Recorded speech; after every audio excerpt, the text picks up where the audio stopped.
Hello friends, आज हम बात करेंगे आप कैसे पहचानेंगे कि किसी व्यक्ति को लू लगा है या बुखार आया है। तो उस टाइम क्या होता है कि बहुत लोग कंफ्यूज हो जाते हैं, बुखार आया है या लू लगा है व्यक्ति को पता कर नहीं पाते हैं और गलत तरीके से ट्रीटमेंट दिया जाता है। उसके वजह से जो व्यक्ति का बुखार है वो ठीक नहीं होता है। तो जब व्यक्ति को लू लगता है उस टाइम बहुत ज़्यादा बुखार आता है। तो जब व्यक्ति को लू लगता है उस टाइम बुखार आता है, लेकिन लोग सोचते हैं कि दूसरे कोई वजह से बुखार आ रहा है, तो उस टाइम गलत ट्रीटमेंट दिया जाता है। उसके वजह से जो बुखार है वो ठीक नहीं हो पाता है। मैं आज आपको बताऊंगा कि लू को आप कैसे पहचानेंगे और फीवर को, बुखार को कैसे पहचानेंगे, दोनों का क्या तरीका होता है, कैसे आप पहचान सकते हैं, बात करेंगे। तो फ्रेंड्स, अगर आप चैनल पे पहली बार आए हैं तो चैनल को सब्सक्राइब कर लें इसी तरह के जानकारी पाने के लिए। तो फ्रेंड्स, ज़्यादातर गर्मी के महीनों में ही व्यक्ति को लू लगता है। उस टाइम क्या होता है कि बॉडी का जो टेम्परेचर है वो बहुत ज़्यादा बढ़ जाता है। तो आज हम बात करेंगे व्यक्ति को लू लगा है या बुखार आया है कैसे आप पहचानेंगे।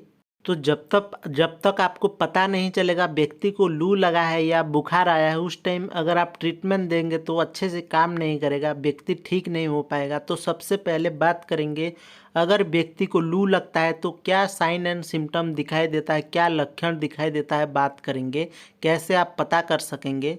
तो फ्रेंड्स, यह जो लू लगता है ज़्यादातर गर्मी के मौसम में ही लगता है और जिस जगह पे ज़्यादा गर्म हवा चलता है उस जगह पे ज़्यादा लू लगने का समस्या रहता है, जिसको कि हीट स्ट्रोक भी कहा जाता है।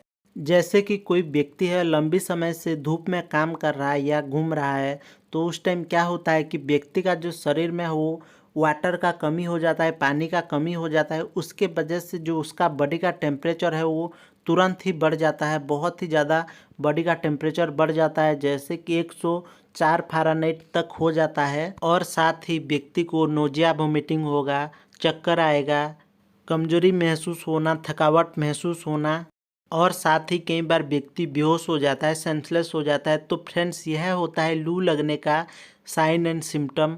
जब व्यक्ति को लू लगता है तो उस टाइम तुरंत ही उसका जो बॉडी का टेम्परेचर है वो बढ़ जाता है, 10 से 15 मिनट में ही बढ़ जाता है। लेकिन जब व्यक्ति को बुखार होता है तो उस टाइम वैसे नहीं होता है, मिनिमम 1 से 2 घंटा लगता है व्यक्ति का जो बॉडी का टेम्परेचर है बढ़ने के लिए।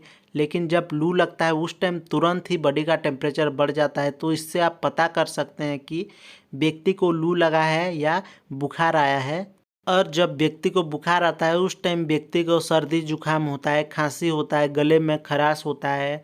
1-2 दिन के बाद ही बुखार आता है, कभी भी तुरंत से बुखार स्टार्ट नहीं होता है। तो इससे आप पता कर सकते हैं व्यक्ति को बुखार आया है या लू लगा है। तो यह दोनों में डिफरेंस होता है दोस्तों। तो नेक्स्ट बात करेंगे, अगर किसी व्यक्ति को लू लगता है तो उस टाइम कैसे आप उसको ठीक करेंगे, क्या ट्रीटमेंट होता है, बात करेंगे।